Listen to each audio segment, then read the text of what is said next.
Imagine leaving everything behind, your wife, your children, your home, without knowing if you will ever return. Now, imagine the moment you finally step back onto American soil, only to realize that even though you've come back, you will never be the same. This is the real and emotional story of Captain Logan Miller, a soldier who survived hell and returned home only to face the greatest battle of his life, learning how to live again. The camera focuses on a plane landing at Fort Campbell Air Base, Kentucky. Soldiers step off one by one. Among them, a man freezes as he spots his family in the distance. His face trembles. He wants to run to them, but something inside him hesitates. What happened to him in the war? Is he still the same man who left? What happens next will deeply move you. Before we continue, make sure to subscribe to the channel for more real stories that will make you feel something truly profound. Impactful synopsis. Captain Logan Miller left for war as an ordinary man, but he returned completely transformed. Now, he faces a new challenge, reconnecting with his family and dealing with the invisible scars of war. Between the fear of no longer being the same and the hope of rebuilding his life, Logan shares his journey of pain, survival, and redemption. A moving story about sacrifice, love, and the true meaning of coming home. Part 1. Departure and War. The clock on the wall read 5:45 a.m. The sun had barely risen, and the silence in the living room was almost as suffocating as the farewell that was about to happen. Logan Miller adjusted the collar of his uniform, trying not to look into his wife Emily's tear-filled eyes as she held their youngest son's hand. Their older son, Oliver, 6 years old, sat on the couch, hugging his knees. He wasn't saying anything. He understood enough to know his father was leaving and that he might not come back. "You will come back, won't you?" Oliver's small, trembling voice shattered the silence. Logan felt a tightness in his chest. He wanted to say yes. He wanted to promise he would return whole, but the truth was, he didn't know. War made no promises. He knelt in front of his son and ruffled his hair, trying to smile. "Of course I will, champ. I'll count the days until I'm back home." Oliver bit his lip and nodded, but he didn't seem convinced. Emily stepped closer, gripping Logan's shoulders firmly. Her touch was warm, contrasting with the cold he felt inside. She didn't say anything. She didn't have to. Her eyes said it all: fear, pride, love, and the uncertainty of a future neither of them could control. The sound of a car pulling up outside broke the moment. Logan took a deep breath and stood up. "I love you guys." His voice was steady, but inside he was breaking. Then he pulled Emily and the kids into a tight embrace. He held them for a few seconds longer than he should have, trying to memorize every detail: the smell of Emily's hair, the feeling of Oliver's little arms around him, the warmth of his baby son against his chest. Then, without looking back, he grabbed his bag and walked to the door. Emily covered her mouth with her hand to muffle a sob as he stepped into the car. And just like that, Logan was gone. The battlefield training was brutal. From day one, Logan realized there was no room for weakness. War wasn't an abstract concept, it was real, tangible, something he would have to face head-on. Mornings started before sunrise, filled with endless runs, exhausting drills, and commanders shouting non-stop. Fatigue wasn't an excuse, pain didn't matter. He learned to endure sleep deprivation, hunger, and the constant weight of a rifle in his hands. Every letter from Emily was a lifeline. Every picture of his children was a reminder of what he had left behind. But at the same time, each new letter made his fear grow. His youngest son had started walking. Oliver had lost a tooth. Small details of their lives that he would never get back. Then came the deployment. Logan and his platoon were sent into a war zone. The heat was suffocating, the tension constant. On their very first day, they were ambushed. A deafening explosion shook the ground beneath them. Logan heard the muffled screams of his comrades, the ringing in his ears drowning out everything else. Before he could react, he was on the ground, his heart pounding against his ribs. Dust and blood filled the air. "Miller, cover fire!" someone shouted. He grabbed his rifle, swallowing his panic, and ran toward his team. Time distorted. 1 minute felt like an eternity. 1 second could mean death. He saw friends fall. He watched the life fade from the eyes of soldiers who, just days ago, had been joking with him in the mess hall. That night, when they finally had a moment to breathe, Logan sat against a broken concrete wall and looked up at the sky. "You still with us, Miller?" one of his comrades whispered, pressing a bloodied bandage to his arm. Logan stared at him for a long moment before answering, I don't know." And in some way, he knew that a part of him had been left behind that day. Months of hell weeks turned into months. Every mission was a gamble. Every step could be his last. Fear had been replaced by instinct. Survive, fight, protect, attack, keep moving. The letters from home arrived less frequently, not because Emily had stopped writing, but because their constant relocations made communication difficult. Then one day, he received a letter that hit him harder than any bullet ever could. Oliver asked if you still remember him. The words pierced through him like a knife. He read them over and over, but the pain wouldn't fade. He wanted to write back, to tell his son that he thought about him every day, that his biggest fear wasn't dying in battle, it was Oliver forgetting who he was. But there was no time to write back. That same night, they were sent on a rescue mission. The jungle was thick and unforgiving, swallowing their every movement. Logan gripped his rifle, scanning the shadows, his breath slow and steady. Then, a gunshot. "Contact!" someone yelled. Chaos erupted. Logan threw himself behind a tree, his instincts taking over. Screams, explosions, smoke. He saw an enemy approaching and didn't hesitate. He pulled the trigger. The man fell. Logan's heart slammed against his chest. More gunfire, more bodies dropping. When the shooting finally stopped, Logan looked down at his trembling hands. He turned to see the hollow expressions on his comrades' faces. They had won the battle. But at what cost? It was in that moment, as he stared at the blood-soaked ground, that a question crept into his mind. If I come home, will I still be me? But before he could find an answer, the radio crackled. "Miller, you're being sent home." Logan froze. He had waited for this moment for so long.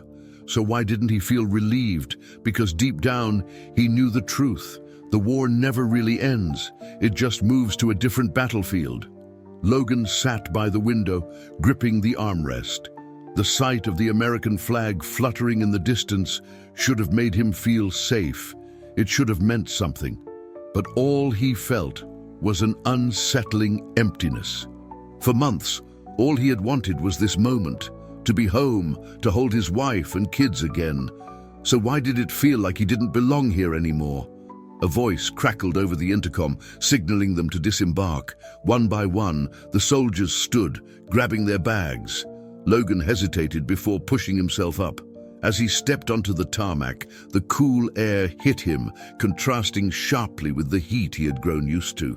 It smelled different, cleaner, lighter, too light. A crowd of families waited near the barriers, holding signs, balloons, and flags. Cries of joy echoed through the air as soldiers reunited with their loved ones. Then he saw them. Emily, Oliver, his youngest son, Noah. They were standing near the front, waiting for him. Emily was holding a sign, "Welcome home, our hero."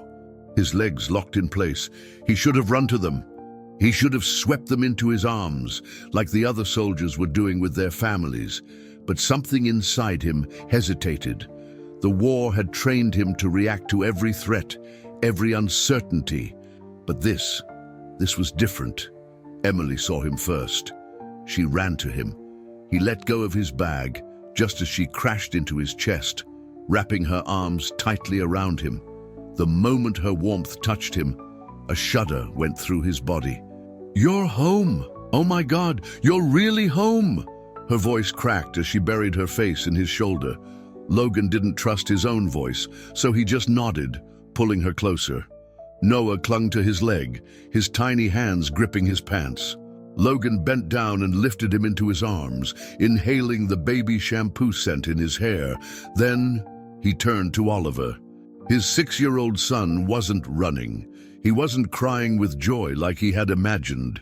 Instead, Oliver stood there, staring at him. There was something in his eyes that Logan didn't recognize. Caution, distance, like he wasn't sure if the man standing in front of him was really his father. Logan crouched to his level, his heart hammering. "It's me, Champ, I'm home."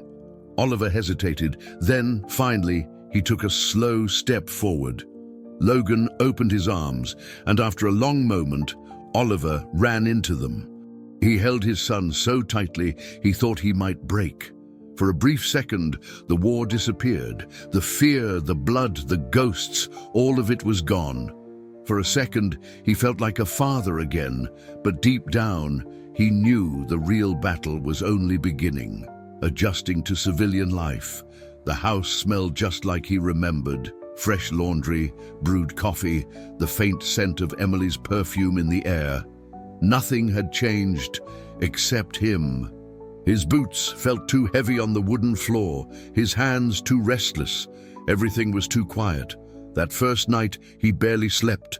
His body was conditioned to wake up at odd hours, to remain alert, to listen for threats. Even in the safety of his own bed, his pulse stayed high, his mind racing. At 3:14 a.m., he got up and walked through the house in the dark. Oliver's door was slightly open. Logan peeked inside, watching the slow rise and fall of his son's small chest. His son, the same boy who had once begged him to stay, the same boy who had watched him leave, and now, he wasn't even sure Oliver saw him as the same man. "Are you still my dad?" The next morning, Emily was making pancakes in the kitchen. The smell reminded Logan of before, of Sunday mornings, of laughter, of a time when life was simpler. He walked into the dining room, where Oliver was coloring at the table. The boy didn't look up. Logan sat across from him, picking up a crayon. "You've gotten better at coloring." Oliver shrugged.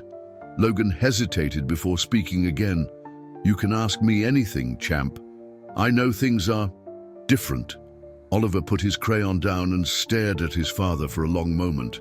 Then, in the smallest voice, he asked, "Did you kill people?" Emily, who had been pouring coffee, froze. Logan's throat went dry. He could have lied.